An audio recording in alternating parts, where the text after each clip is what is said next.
It's all yours, Jim. Go for it. Oh, great. Well, yeah. I'll just give you a little bit of background on myself, and then we can really focus on what we want to discuss. But I've been in Hawaii over 40-some years. Came as a teacher. I taught school over at Kaneohe, St. Anne's School, and was fired, frankly, Vietnam War protests. In fact, 1972 I was fired. So for the next 8 years, I coordinated our peace group there on Oahu. But it was based at the university. I was really feeling drawn more to the grassroots side. And the land is the key, the standpoint, to work for justice, peace, and the earth, the land. And so the family said, gee, we have this piece of land over in Kurdistown. We'd be glad to donate it if you could make use of it. So that's when we set up this nonprofit land trust, formal incorporation as the Center for Nonviolent Education and Action. And had no roads, no structures. It was abandoned cane land on 8 acres. There's 14 acres of forest. Abandoned cane land 25 years earlier. So I came with a machete and a tent, 1980, pitch tent, and started out there. So a little just, a couple cabins in the main building. But it's volunteers, all volunteer, no paid staff, small scale, and that's been my base now for 30 years. Work. I can't get fired from the Darrow Beach. So that's where I come from. That's in the background. And I've been working for peace, justice, the environment. I just brought scrap paper with me. Yesterday was our 554th weekly vigil down at the post office. Yay! Every week I prepare a new peace leaflet. But in any campaign, I think one of the things is just continuing presence, nonviolent action.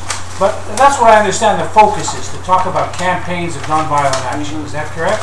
Yeah, right. And I think specifically what our exercise is going to gear towards today is developing vision, goals, strategy, tactics, and like changing the power structure. That's kind of what we're focused on. So if you can tie into those, that's great. If you have a different model, it's all good.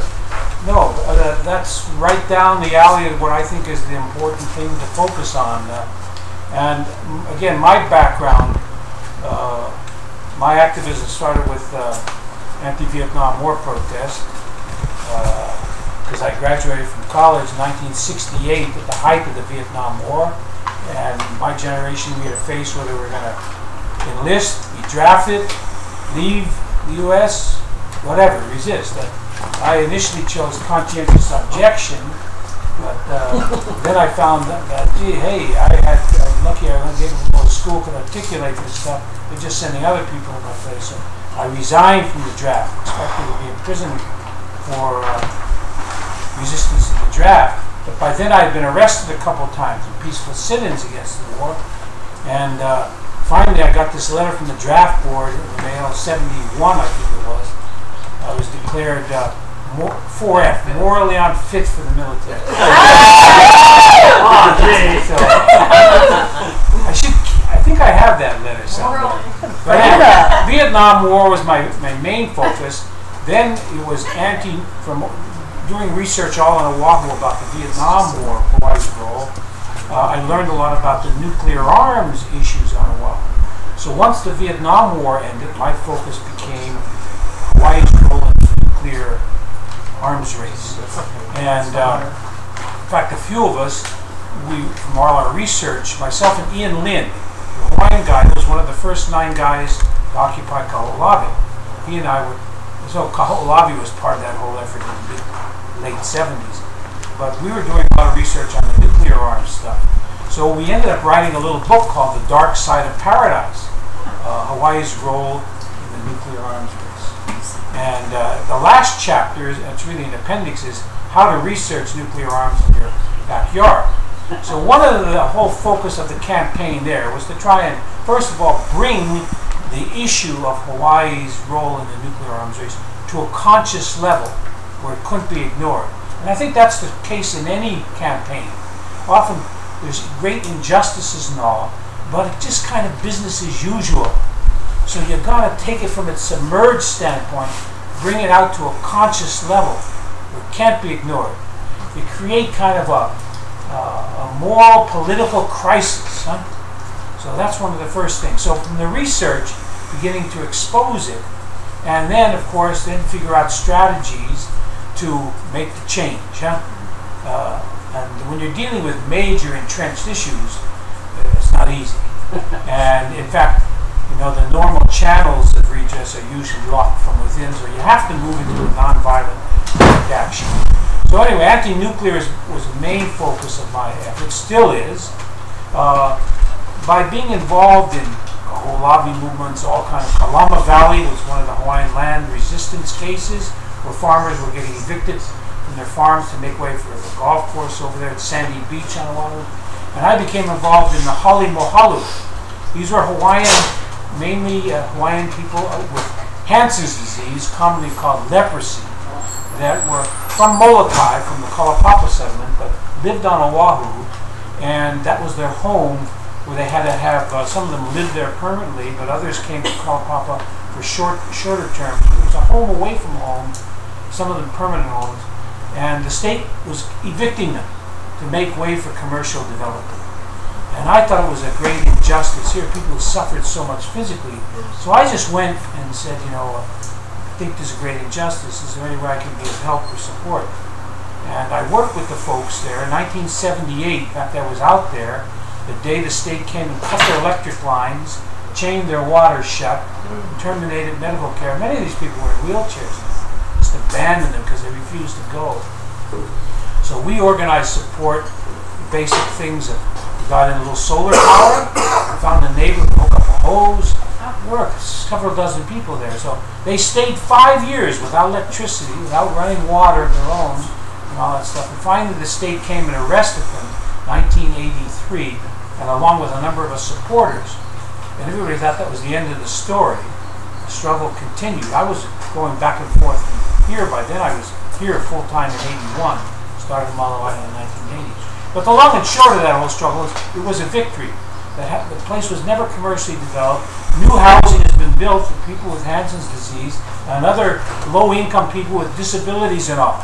So it was a successful land struggle. It took about 16 years, though, and people died in the process, and the people were evicted, and the place was bulldozed. So when we were starting Malawi, I asked Bernard Punikaya, who was the chief spokesperson of the group. He was in fact from Kalapapa as well. I asked him, hey, can you come up with a name for us over there on the Big Island? He came over, spent time with us in the tent, and gave the name Malawi. So our place Malawi is named by Bernard Punikaya from Hale Mohalu. And let me just mention that struggle, that Hale Mohalu struggle that went on for years, that was to me the deepest sense of a real community that I've ever experienced in my life, of a movement. And it taught me the important lesson of this, that when you go to support people in a genuine way, on their terms, in their struggle, that's where people will make links of solidarity to other struggles. I remember we were organizing marches at West Lock and Pearl Harbor, the main nuclear weapon depot, 1978. And I look around, there are several people in their wheelchairs now from Hale Mohalu joining the peace marches. Now, I wasn't trying to manipulate or use people to get support for the peace movement. It was just genuinely supporting people on their terms, on their issue. And they saw the connection that there will never be funds for human needs of taking care of people as long as the war machine keeps operating and destroying people all over the world. So that struggle of Hale Mohalu, man, that was very important, And I wrote about that. The Peace Institute, the University of Hawaii Manoa, they put together a little book called Journeys in Nonviolence, at least 10 years ago. And they asked me to do a biographical chapter, autobiographical chapter. So I tried to do that. A number of us wrote chapters in that book on nonviolent resistance. But I talk about the importance of the Hale Mohalu, the struggle there. So coming to the Big Island, doing a lot of the land thing, that was really a different thing for me, not exposed to the academic research on all the nuclear arms.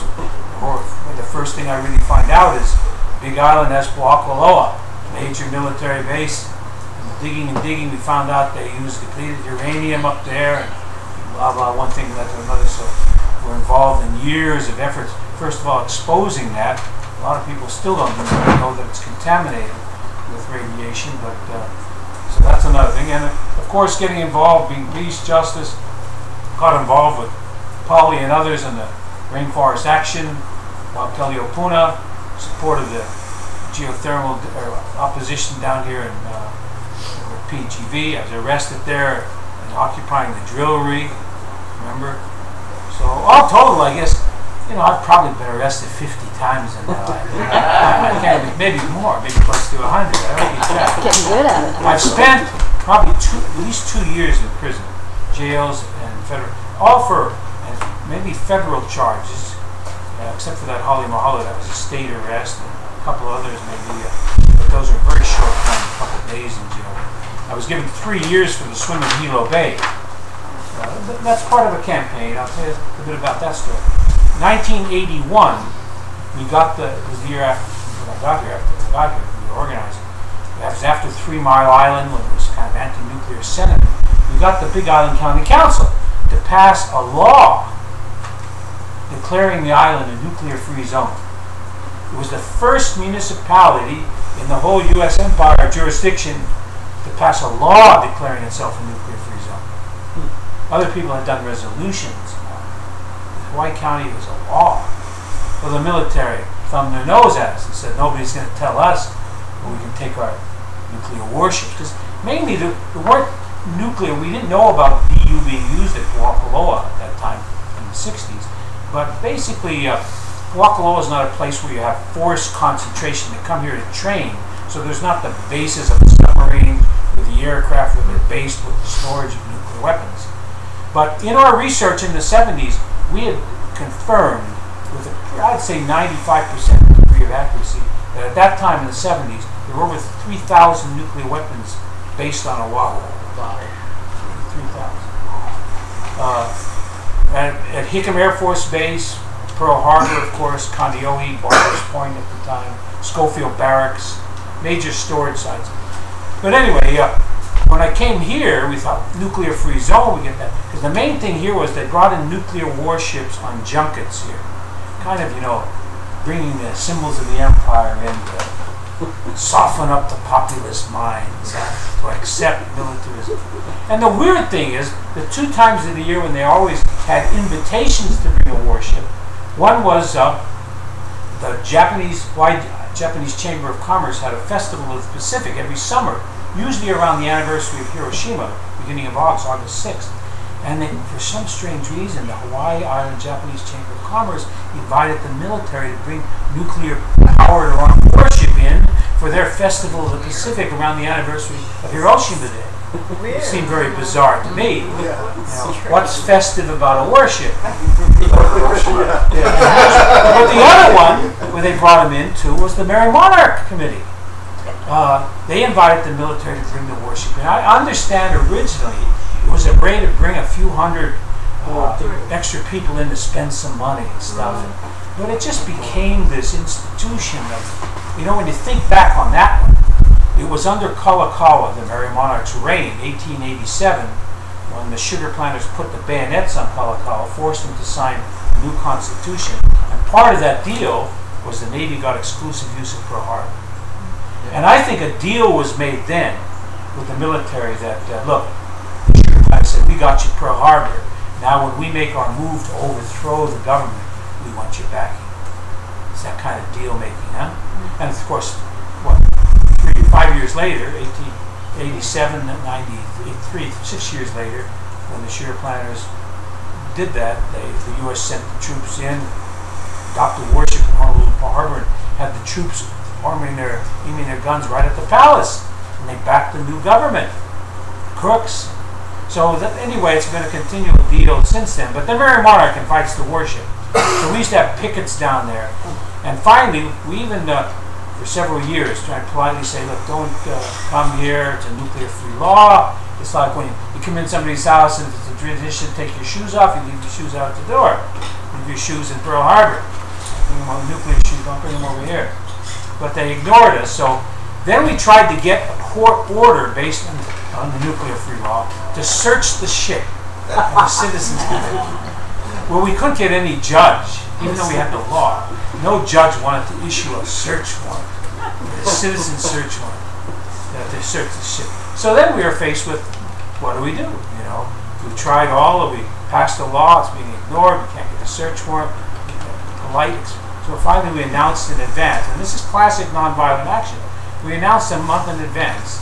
This would have been June, beginning of June, for the festival coming up the end of July, beginning of August. We said the next ship coming in, we're going to have a non-violent human blockade to protest the ship. And that was like the curtain of a drama opening up. We announced it. And the first thing that happened was the military asked the Coast Guard to declare Hilo Bay, civilian bay, a security zone. Anybody who entered the bay and put your foot in the water to protest the ship that day, you'd be subject to a felony law. And so it was a way to try to nip it in the bud. Now, back in those days, there weren't even kayaks. You either had to swim or surfboard or something like that. But the thing is, we had about 100 people wanting to go into the bay to block the ship. On the day the ship arrived, we had about 500 people down on the docks, which is a big crowd. But we had about 100 people wanting to go into the bay. But in nonviolence, I say to people, look, this is the opposite of the military. When you get in the military, they tell you don't think, don't reason, just follow orders. Nonviolence, especially when they're threatening felonies, it's going to follow you around the whole life. You better discuss it with your families. Think it through, what the implications of this. If it was just petty, simple trespass or something like that, not so bad. People can mix it up. When you're threatened with felony laws, that's a different story. So we had the nonviolence training, which is essential for any kind of direct action, especially when it's heavier stuff. And discussed it with people and all. Finally, 3 of us decided, they're coming down heavy. They had Navy SEALs over here. They had several Coast Guard cutters escorting the ship. They had Zodiac speedboats, helicopters. Hilo Bay was a real war zone for the day. And I figured as a leader of the day, I really tried to come down heavy on me, but couldn't come down heavy on others. So anyway, 3 of us entered the water as a symbolic protest. Myself, a former naval officer, Warren Wyman, who just joined our peace vigil last week. He's been out of Hawaii for quite a while. He's back. And the third guy, Jim Schneider, who has since died. 3 of us entered the water. Off the front of pier. Back in those days, you could go right down onto the pier. That's where we used to picket the ships. Now you can't even get into the harbor area because of Homeland Security. But anyway, we didn't have any illusions. We thought we'd probably be able to stop the ship for a while just by the confusion. We did stop it for an hour or 2. But we were fished out of the water by all these Navy SEALs and everything, and taken into custody, and then prosecuted. And they even brought in, this is to show you how the system works against you, they really don't crush you. They brought in a visiting federal judge. Remember his name, Spencer Williams, who was 29 years in the Navy as a lieutenant commander. Of course, he rules that he's not biased. And ruled that the nuclear free law was irrelevant, the same with all the international laws we were trying to raise on the issue of nuclear arms being violations of international law. And it ruled all that irrelevant. Found us guilty and ordered my sentencing the very next day, which is very unusual because he was leaving town. And he sentenced me to 3 years in federal prison as a swim. The Warren Wyman, he didn't get any jail time. He got a $10,000 lien put on his home. So there's another moral of the story.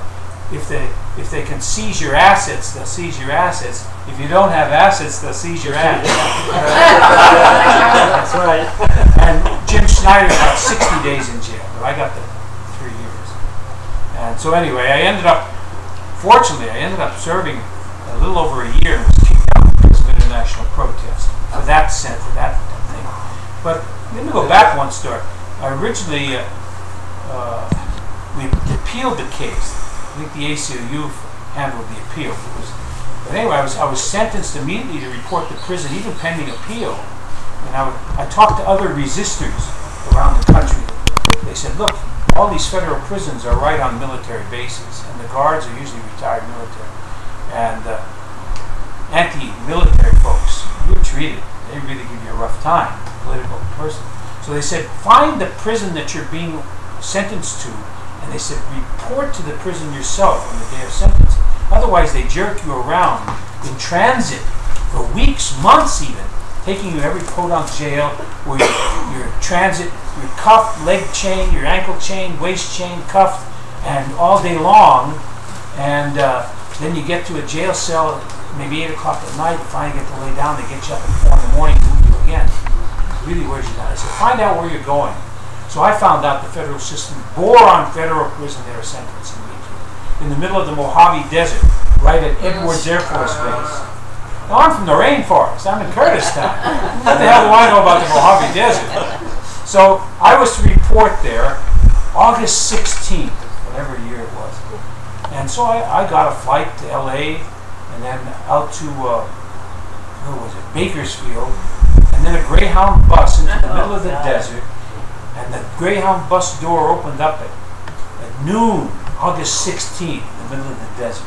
And it was like, what the hell is this? Like an oven door, like you're walking into an oven at 400 degrees heat, it felt like.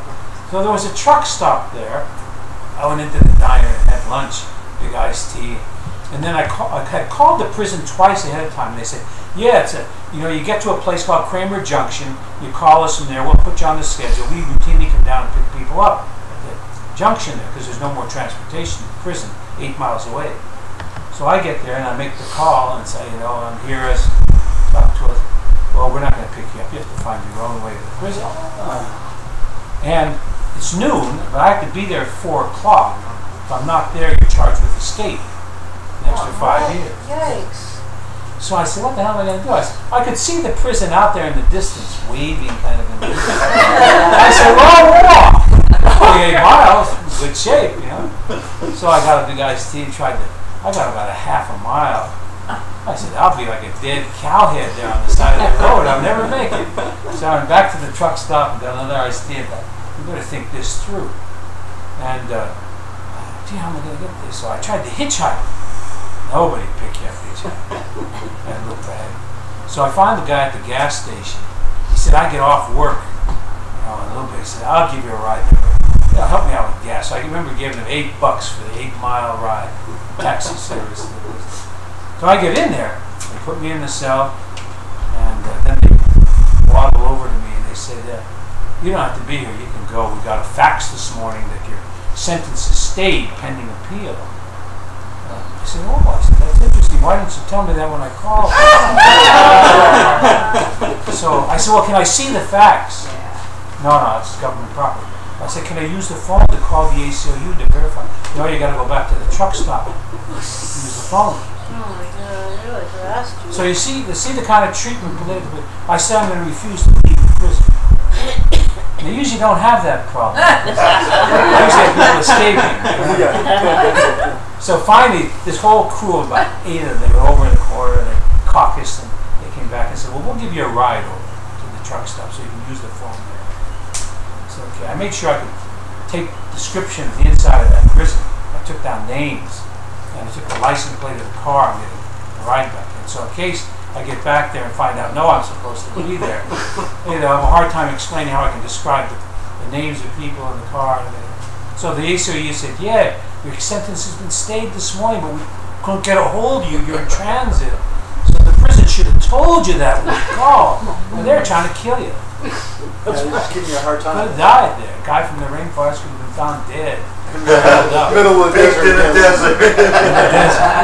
So the next time when he was eventually turned down, I said, I'm not going through that. You can jerk me around. But so I was kept in a walking prison for a while, in LA County Jail. Then I was put in Terminal Island Federal Prison south of in Long Beach area.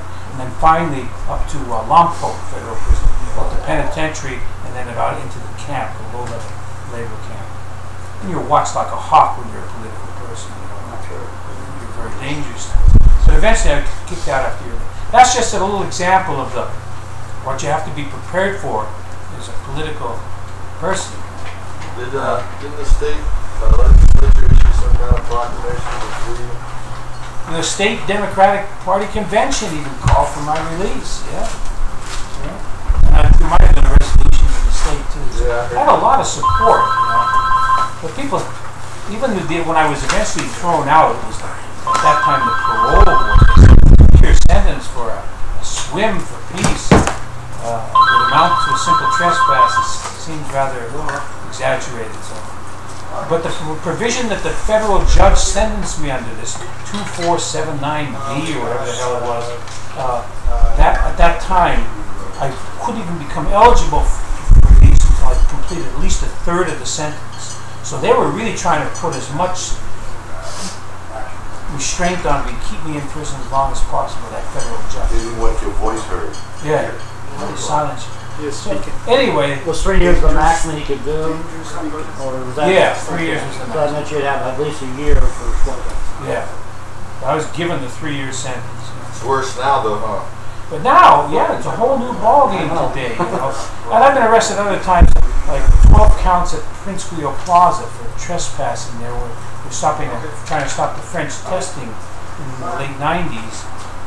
We were trying to do a boycott of French products. But anyway. Minor stuff there. But now, especially on federal cases, but even states, all the police forces are becoming militarized. They're all becoming like special ops operations. Even the Hilo, Hawaii County has its own tank now. Right? Its own tank? Its own tank. Yeah, armored vehicle for any kind. It's a tank. They don't call it Like a striker? Is it a striker? Well, it's similar to it. It's an armored tank. It's a personnel carrier. Yeah. I saw it parked in Prince Guillaume Plaza one day. And then you have tasers, and you have now strip search policies. In federal prison, that's standard. When you're going to strip searches. Now it's even strip searches for anything, right? It's all as part of this humiliation, the humanization. So you need to be prepared for heavier stuff. But anyway, to get back to the overall campaigns, the vision, I urge people, I come from the standpoint of principal commitment to nonviolence. And principal commitment means in the traditions of Gandhi, Martin Luther King and all, where you reject violence under any circumstance as a means of action. And even when you're the subject of violence, you refuse to retaliate in any way, verbal, physical, or any other kind of violence. But that's a hard thing for a lot of people. That's more of a spiritual kind of a commitment there. But I think in any campaigns, it's important to make a strategic commitment to nonviolence. Now that means on a practical level.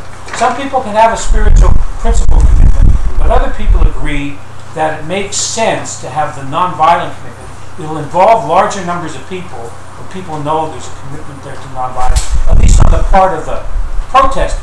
That doesn't give any guarantee that the police aren't going to respond with violence, but at least on the part of the protest commitment, there's a commitment there. And I think it can involve more people, and I think it builds your movement, and I just think there's a lot of advantages to that kind of a thing. When it's wide open, what you risk then is, and this is the classic case of government provocateurs, and they can always operate like that. But in any action, and I saw it in the Vietnam War, let me just make this point while I continue. I did a Freedom of Information Act request of FBI files, 1974. It was a few years after this Freedom of Information Act became available. But I just requested FBI. There's like 19 U.S. intelligence agencies now, as well as in all the local agencies. But I got 461 pages of files on me in 1974. I had to pay 10 cents a page. It cost me $46.10. And then what was interesting was half the pages, so over 200 pages, had half the material blacked out to protect the spy's right of privacy. So it was very clear there were government agents involved in the anti-Vietnam, anti-nuclear movement at that time. They were even going back to the town where I was born and raised, a real poor coal mining town in Pennsylvania, talking to neighbors. Chilling effect on the community there. FBI coming around the town like that. And there were some meetings described in those files, church meeting where maybe there were 10 or 12 people there, and I knew 9 of them. So it had to be 1 or 2 or 3 people that had to be FBI agents, who were reporting to the FBI. So you're going to have that in any movement that builds today. There's going to be infiltration, local police. If it's a big issue when you're dealing with cables and everything like that, there's probably going to be federal angles where the feds are going to be involved too. An issue like geothermal. So you got to be aware of that. And the classic thing is to provoke violence to discredit the movement. Or to incite crackdown. Yeah, to try to legitimize the crime. Yeah. So that's, you have to be aware that that is part of the operation today. That movements that are non-violent, that are building, drawing in lots of people and all, the government's got to find some ways to break those. So you got to be prepared. So that's why I think a strategic commitment to non-violence is important, to make it clear that it's not going to be from within this movement that the violence is taking place. It's going to be either government or somebody trying to manipulate the movement from outside. And then it's important to do the non-violence training. I brought with me this manual that we put together. It was basically, we cut and pasted from the War Resisters League and other sources. But we put together this was the Big Island Rainforest Action Group Nonviolence Code of Conduct. Just a 1-page sheet that was handed out to everybody on most actions that we did. But it just lists. This one had 13 points. The list. Let me just read a couple of them here. I won't go through. They're not that lengthy, but maintain an attitude of goodwill at all times. Treat others as you'd like to be treated. Show respect for all people, even those who strongly oppose us, that for which we stand. Ignore with good grace any inflammatory remarks, jeers, or other verbal abuse from opponents. Avoid hostile language, slogans, and gestures. Do not run or panic. Avoid movement that may be seen as threatening. Do not carry any weapons. No alcohol, illegal drugs. Participation in nonviolence training sessions is strongly encouraged for everyone, whether or not you choose to join in civil disobedience. If you choose to be involved in civil disobedience, or faced with an arrest, this was a thing we had committed to. Submit properly and politely unless a policy of non-cooperation has been decided upon, in advance. That's one. Parents, be responsible for your children. The sound of a bell is a call for silence and circle forming. If there's any disturbance, one of the things I've always found is, when things get agitated, that's how things can escalate out of control. So if there's a disturbance, a practical thing is everybody does a reverse. Sit down. Then it isolates, and you have peacekeepers out to try to respond to that. You try to do things in slow motion, keep things very simple, and have plans, have it thought through. Designated spokespeople, peacekeepers, that's all. And then here we say, the final one is never use violence. If force of violence is used against you or others, do not retaliate. And then finally, if you cannot abide by this nonviolence code, please remove yourself from this action. There are a few other little ones in there, but it's good to have an agreed upon code of conduct, to help clarify the actions always. When we move in this direction, we have to move. Going back to the campaigns, and the big action at the geothermal in the rainforest that I think was the turning point was that one of March 24th, 25th, 1990, when we had 1,000, even some people say up to 2,000 people in the forest, and a large number of people arrested. But I think that was the turning point of that whole campaign. But the importance of that action, we had done a lot of actions which are just reaction actions, responding to drilling rigs going up into the forest and all that other kind of stuff, and having a camp up there, which are important. But this is an action that we decided, remember, Bob, about 6, 8, 9 months in advance, we said, hey, we're at spring break, let's initiate this action. It was we initiated, it wasn't a reaction to anything. Let's plan an action that's going to be a big action, try to tap into people all around Hawaii, and even people from off Hawaii Islands got to come here with the Rainforest Action Network and Greenpeace and also. We initiated that action. So any campaigns, you got to do kind of emergency actions all the time when there's different things, but it's important to take the initiative, plan events yourselves that kind of sets the stage where we're in control of it, not just reacting to things. So this action up in the rainforest was right, it got the international, I held this up at that one Pahoa meeting. This is the cover, the International Time magazine issue from Earth Day. It was April of 1990. We got on the cover of Time, and there's actually a story in here with pictures of the actions up in the forest. I'll pass this around. You know, there's a big picture when people were going to be taken away to jail. Everybody has their hands tied. This practical nonviolence. Remember that meeting I mentioned?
And she said, I've only been to KL Beach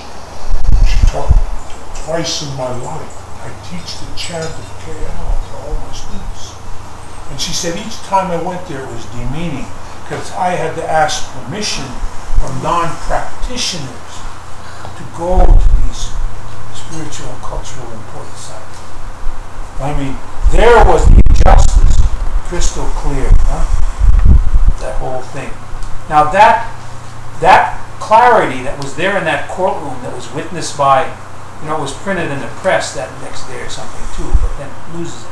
But if that clarity could have been brought further front and center, the whole court case, the Supreme Court decision, there would have been such mounting pressure they would have had to, at least in this case, invalidate the land court system. Maybe they could find some other way to try and keep it for other areas. But I'm convinced they would have had to open up access to at least practitioners, under the state constitution, cultural and traditional practices, if not general public access, at least by foot without trashing the place. So there was the weakness of our campaign.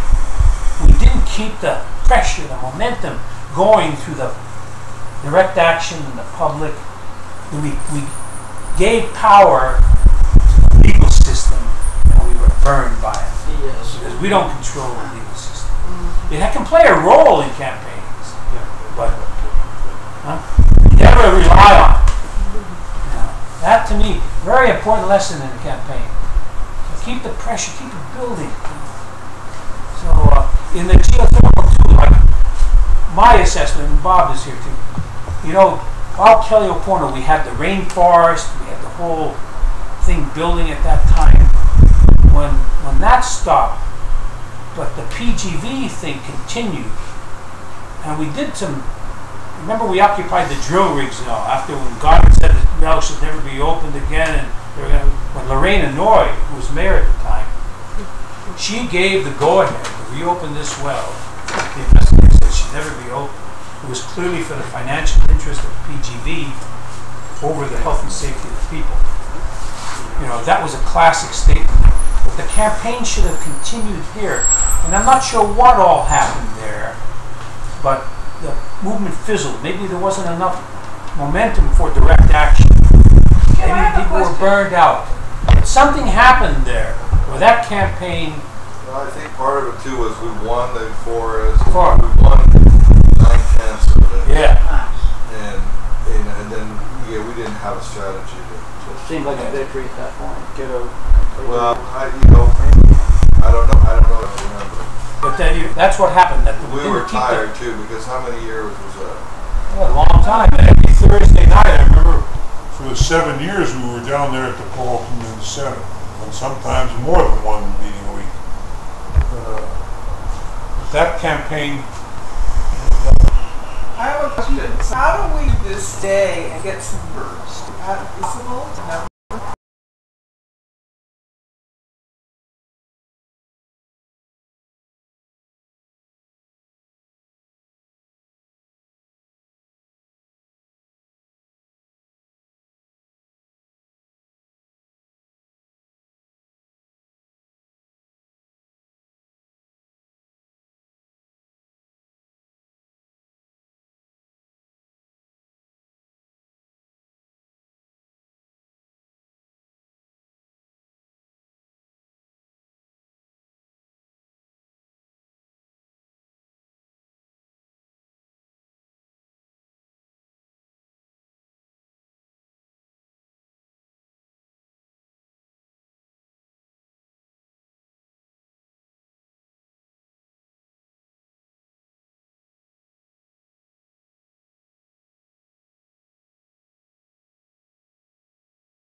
those people that came for that protest for the mainline spring break, there was a lot of them, wasn't there? A key thing, though, in the current situation, they're talking, big geothermal, 1,000 megawatts, right? Not just 100, 100,000, 500,000. And the Big Island, and I think Puna is ground zero.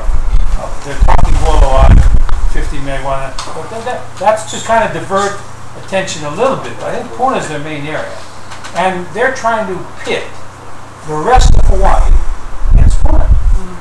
Puna, the hippies, the dope growers, blah blah blah. We can sacrifice these for the greater good. That's one of the things. Dehumanize. Yeah, so I think we got to recognize an important part of any campaign is to build solidarity outside of Puna. Huh? Yes. Now with the clean alternative energies, with making clear the health effects that people in Puna are suffering, and a whole range of things. But that should be a part of the strategy. Huh? Well, and also now we're going to try and bring the Hawaiians. Like we're doing a presentation. Did you see that email? We're doing a presentation Tuesday night at Uncle Robert's from 6 to 8. That same, and everybody's invited. Please tell everybody. We want to get as many people down there as we can. What time? 6 to 8 p.m. at Uncle Robert's Tuesday night. And then we're going to be at Kona at the old airport, and we haven't got the date and time yet on that. But what's the name of the group over there? It's a big environmental group over there. We actually got the Civic Center. You changed it to the Civic Center. McGowan was at Code Defense yesterday. Okay. And he's getting the Civic Center. Okay, so we're going to do it in Kona. And it's going to be back, and they're going to serve food. These people want us to come so bad. They're going to have food. It's going to hopefully be a big thing. Because these guys have made a mistake, I think. They said, oh no, we're not going to do it in Puna. We're going to do it in Kona. So we're going to take them up on it. They're going to do it in Kona. Oh, you guys want to know what it's like? Come on down. All you rich guys, if they want to do it next to your house, why don't you come check it out? And then we're going to go to Maui, and we're going to do it on Maui too. So, I mean, and hopefully that's part of what you're talking about. We have to, get outside of Puna. Yeah. But don't neglect Puna too. We got to build the Puna base too. Huh? Puna base is important. I think we gotta, the whole state needs to be educated about geothermal. I mean, I think there are plenty supporters of this cause on Oahu. We just got to get them educated. I really believe that they are there, and that becomes a strategic question. How do we accomplish educating? Because 900,000 people there easily. And part of that is going to come down to what we did the last time is when you have a direct action, people say, "What's going on?" Why, and they start to look at it because why are these people getting arrested? And we don't have any issue coming up yet to surround on that for geothermal. But when they start issuing permits and there's going to be county council testimony, and like you say, we've got to really work hard to get our people out. And everybody here, everybody that has a stake in this needs to bring 10 people. Because we can't just show up with 20 people. When we showed up with 400 people at the county council meeting here, that's the biggest county council meeting they've ever had. And to keep that momentum is the idea. Are we going to be able to build on that and expand it and actually get more people? Or are we going to